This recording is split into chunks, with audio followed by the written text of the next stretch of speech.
Also, who's calling me if there's no pick? Let's get to the NBA. Nuggets and Timberwolves. Game 3 between these two, series tied at 1. Look, Jaden McDaniels had some words about the Nuggets' defense after the Pups won Game 2.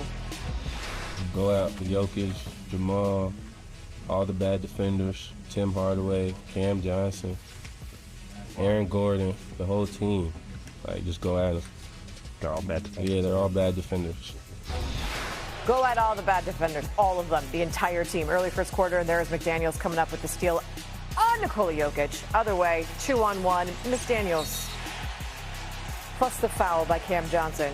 So maybe he was on to something. Yeah. Pops up 12-4. Anthony Edwards going to find McDaniels. The drives and finishes over Tim Hardaway Jr.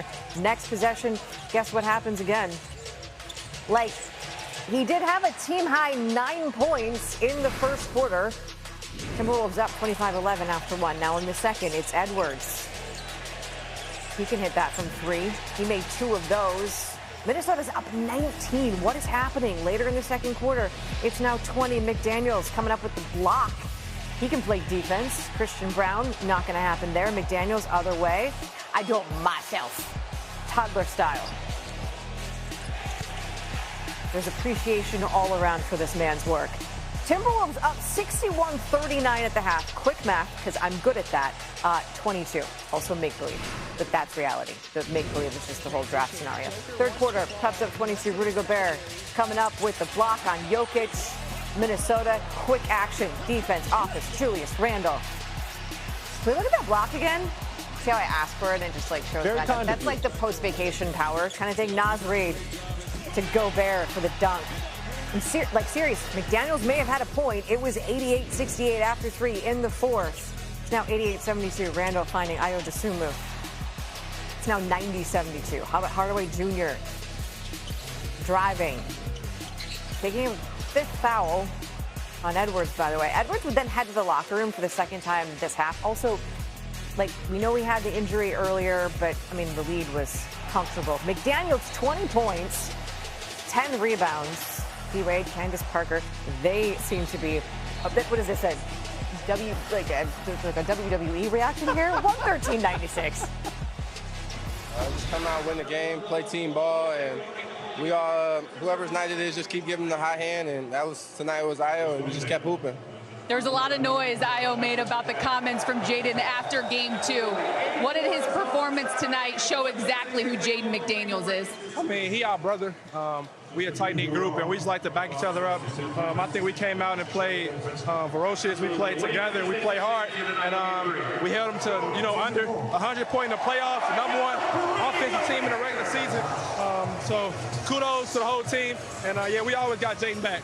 How would you rate Jaden's slam there in the fourth? Oh, it was amazing. It was amazing. I told him he only jumped off one leg, and that was the leg he jumped off of. How do you feel about that assessment? It was cool. He right. I only got right leg down, so I'm going to get my left leg right. Jaden, obviously we know that there's a lot of history between these two teams. If there's one thing you know about Denver, they'll be ready for Game 4. How do you guys avoid complacency on Saturday? Just not changing nothing. Just keep playing the way we play. Ferocious defense, rebounding, playing team ball, and we'll be all right. Fun for you. You were so excited to be back in the postseason. Yes. What has your rhythm that you found through the first 3 been a result of? I mean, I'm just blessed. I'm blessed to be here from the beginning of this summer training. I said I wanted to play in the playoffs, so I can't take this moment for granted. You know, being here with a great organization, great group of guys, and I'm just having fun each and every game. Guys, appreciate the time. Congrats on the win. How's your right leg bounce? It's decent. Just the right leg bounce. I'm wondering how Brian Windhorst's is, but I do want to just lean into the fact that Jaden McDaniels' coaching philosophy was clearly effective, held Denver to that sub-100 offensive point performance. What went wrong for the Nuggets in this one, Wendy? I don't know if I've ever seen Nikola Jokic have a more ineffective game. Absolutely, completely all out of sorts in this one. Couldn't get anything to go when he was open. Rudy Gobert was blanketed all over him for much of the game. He missed 19 shots in this game. He missed 12 in Game 2. That's 31 missed shots in 2 games. He's never had a streak like that in the playoffs. Gobert ran an absolute masterclass, denying him the ball, challenging him anytime he tried to make a move. He couldn't hit an outside shot. And then you had Jaden McDaniels playing great defense on Jamal Murray. He just goes 5 of 17. The Timberwolves are positioned to play very effectively because of their two great defenders against the Nuggets. But even by that standard, this was unacceptable. And then defensively, without Aaron Gordon in this game, the Nuggets needed great offense. And Aaron Gordon's calf injury now becomes the centerpiece of this series going forward. Health has always been pivotal when it comes to Denver and their potential. And we'll see exactly if they can correct the aberration that this game was in an ideal world for them. But we got to turn over to the Eastern Conference, where playoff basketball was back in the A on Thursday. Knicks Hawks, Game 3 after Atlanta evened the series earlier this week. Halfway through the second quarter, Onyeka Okongwu with the follow-up. Dyson Daniels misses a 3, but it's all good because the undersized, quote-unquote, center is going to take care of you. But by the way, C.J. McCollum still on one. That part of his 16-point first half effort, Hawks up 17 at that point, but they would only lead by 8 at the break because the Knicks were trying to get right back into this thing. We're halfway through the fourth quarter. That 3 ball from McBride brings it within 4. Then 4 minutes to go, OG Anunoby off the block shot, collects it, fires up a 3 at the buzzer. It's good. My chest is tight as a Hawks fan. 1:47 to go. Another 3 from McBride. We're tied up at 105 and 108 left. Big body Brunson, as Kendrick Perkins calls him, gets the and 1. Knicks up 3 after the made free throw. So can the Hawks respond? Jalen Johnson to the rack. No. Collects it.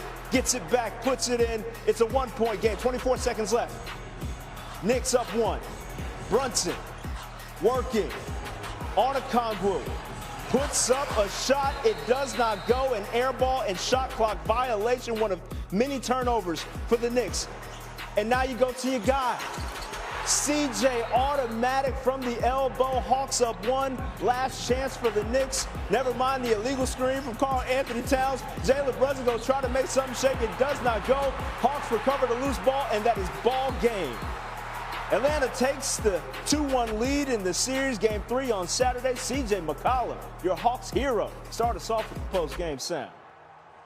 I think this is exactly what I envisioned, being able to play a home game in the playoffs, hostile environment, celebrity row, all of Atlanta basically out. We got Falcons, we got rappers, we got entertainers. And I think for us, as a kid, you always envision being able to play in big moments, being able to, really test out your skill set, test out, what you worked on and what you honed on over the summer. And we earned the right to be in these moments, and I'm happy to see us delivering. Jalen, obviously a tough loss. Can you walk us through what you, saw in the last 2 possessions there down the stretch?